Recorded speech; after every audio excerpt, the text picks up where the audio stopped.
Dan puan-puan, ni saya pesan ya, katakanlah tengah-tengah duduk ni kan dapat mesej WhatsApp group mengatakan Dajjal dah muncul hari ni. Orang hantar gambar nampak dia dekat KLCC contoh. Apakah tindakan yang puan-puan perlu lakukan? Jangan busybody. Jangan pergi pun. Apa sebab? Abu Dahmah radhiyallahu anhu dia dengar Imran bin Husain radhiyallahu anhu bawakan satu hadis, man sami'a bid dajjal falyan'a anhu. Siapa dengar dajjal datang, jangan dia pergi. Jauhkan diri, yan'a.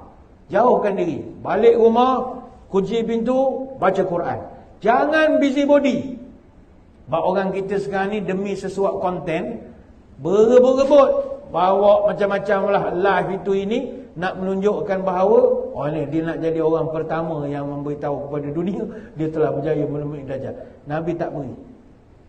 Sahabat kata, kalau kami iman kuat, hafal Quran, kami kuat tasbih, takkanlah kami kena goda ya Rasul. Fa wallahi, kata Nabi, demi Allah, inna rajula la ya'ti wa yahsabu annahu mu'min.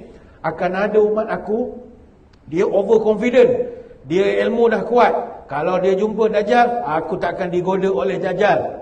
Tapi fayattabi'u mimma yub'atsu bi minasyubhat. Tapi rupanya dia lah jadi timbalan pada Dajjal pula lepas itu. Padahal dia paling semangat sekali. Oh, saya mengaji agama ustaz, takkanlah saya ikut Dajjal. Tengok-tengok dia pula jadi tukang kempen manager pada Dajjal.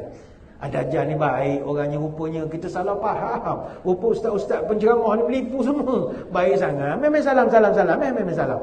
Padahal dia kita tahu kejahatan Dajjal. Ini hadis boleh rujuk dalam Sunan Abi Dawud.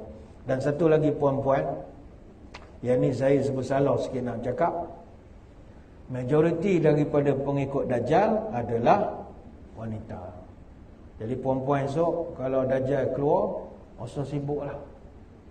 Sebab itu saya tak setuju kalau orang kata Dajjal ni mukanya macam muka gangster ke pecah rumah, muka lanun. Tak.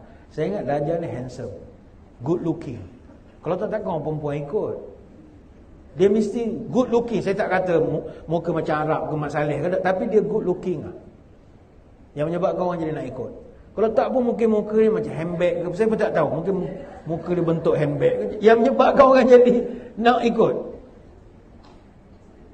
Jadi sebagai kesimpulan, jangan kaji Dajjal dekat mana, pedulikan teori-teori ini.